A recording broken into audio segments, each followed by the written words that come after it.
बिस्मिल्लाहिर्रहमानिर्रहीम। शुरू अल्लाह के पाक नाम से जो नहायत रहम करने वाला बड़ा मेहरबान है। सब तारीफ़ें उसी के लिए हैं और वही दोनों जहानों का पालने वाला है। वनार ब्यूटी टिप्स के तमाम अहबाब को खुश आमदीद कहता हूँ और उम्मीद करता हूँ कि आप तमाम बहन भाई अल्लाह पाक की रहमत से बिल्कुल खैरियत से होंगे। आज एक नई वीडियो के साथ एक बहुत ही ज़बरदस्त नुस्खे के साथ मैं आपकी खिदमत में हाज़िर हूँ। जो मेरे भाई अपने उज़्व ख़ास के ढीलेपन की वजह से, टेढ़ेपन की वजह से या उनके किसी भी कमज़ोरी की वजह से वो परेशान हैं, उनके लिए आज बहुत ही ज़बरदस्त तेला लेकर आया हूँ। इसको आप इस्तेमाल करें, आपकी जो भी परेशानियाँ हैं वो मिनटों में दूर हो जाएंगी।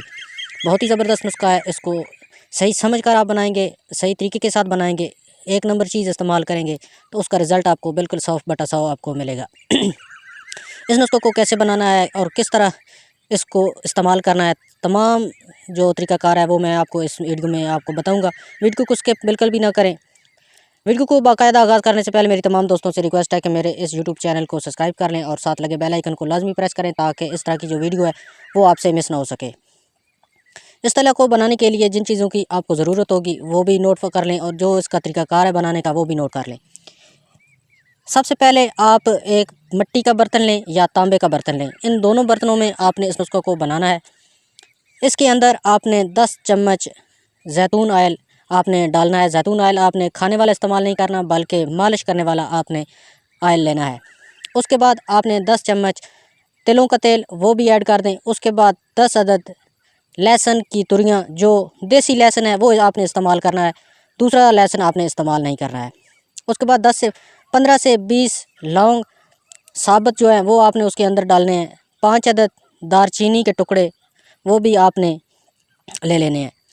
और आखिर पे जो है ना 20 ग्राम आपने अक्कर करा वो लेना है। सबसे पहले आपने इन तमाम चीज़ों को छोटा छोटा काट के उस मिट्टी के बर्तन में या तांबे के बर्तन में आपने डाल देना है। तेल ऑयल भी उसके अंदर आपने डाल देना है और बिल्कुल आपने ना जो आग है बिल्कुल हल्की आग जो रखनी है आपने, और इसको अच्छी तरह पकाते रहना है। उस टाइम तक आपने पकाना है जब तक वो तमाम चीज़ें जल कर स्याह ना हो जाएँ। जब वो स्याह हो जाएँ तो तेल को नीचे उतार लें, उसको ठंडा करके उसको छान लें और अपने पास महफूज कर लें।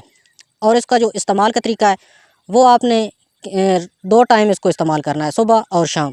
सुबह के टाइम आपने किस तरह इस्तेमाल करना है, अपनी उंगली के ऊपर आपने लगा के अपने उज़्व ख़ास के ऊपर आपने लेप सा कर देना है। उसकी मालिश नहीं करनी, उस पर रगड़ना नहीं है, बिल्कुल ऊपर लगा के तकरीबन 10 से 15 मिनट आप उसको जो है ना लगा रहने दें। इस दौरान आप कोई खुला पजामा वगैरह इस्तेमाल करें, टाइट जीन्स पैंट वगैरह जो है ना वो इस्तेमाल ना करें। इस तरह ही शाम के टाइम भी सोने से पहले आप इस तरह उसके ऊपर उज़्व ख़ास पे ऊपर आप लगा दें।